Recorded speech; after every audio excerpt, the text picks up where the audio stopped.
Have you ever wondered why God commands us to love Him?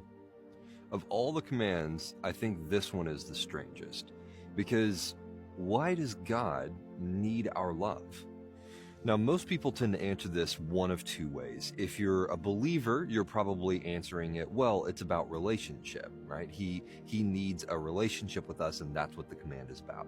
And if you're an unbeliever, then you probably land somewhere in he's an egotistical cosmic being demanding love from his subject.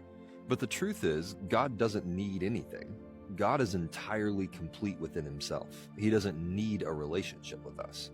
He wants a relationship with us, but he doesn't need it. Which honestly makes the command all the more strange, because if you want a relationship with somebody, demanding that they love you on threat of death doesn't seem like a very good place to start.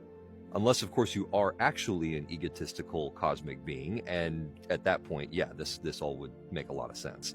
Of course, that theory runs into problems when you get to the cross, because what kind of egotistical cosmic being sends their own son to die on a cross at the hands of the very creation that they're trying to save?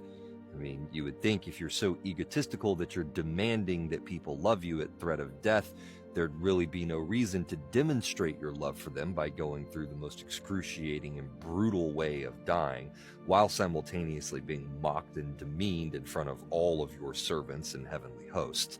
And so when you start to look at the overall narrative, something just isn't adding up about this command.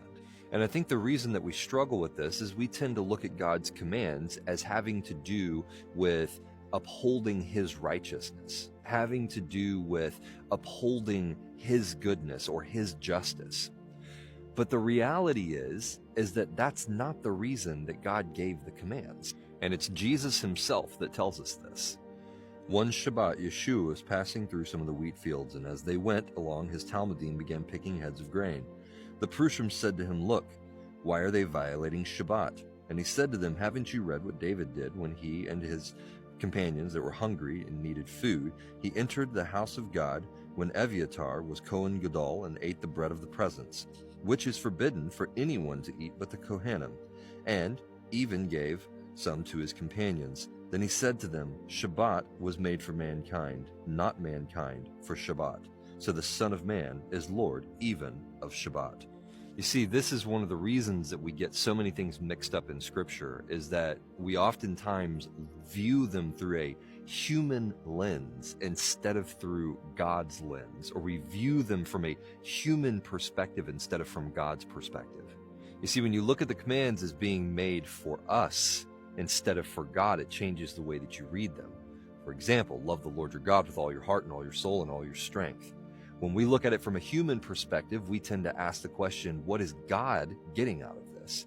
Which then takes us down all kinds of strange paths, and we come up with all kinds of strange conclusions. But when we ask the question, what are we getting from loving the Lord our God with all our heart and all our soul and all our strength? Why would God place that command in the world? What was he trying to protect us from by giving that command? And the answer is everything. Because as beings, we are designed to put our heart into things. Love is intended to be the connector between us and God, us and each other. The problem is that we will put our heart into all kinds of things. We will place our heart into our wealth. We will love our wealth. We will love our families. We will love our land. We will love our planet. And have you ever seen what happens when someone puts their love into something and that love comes back unrequited? Or what happens when a person loves a thing and it dies?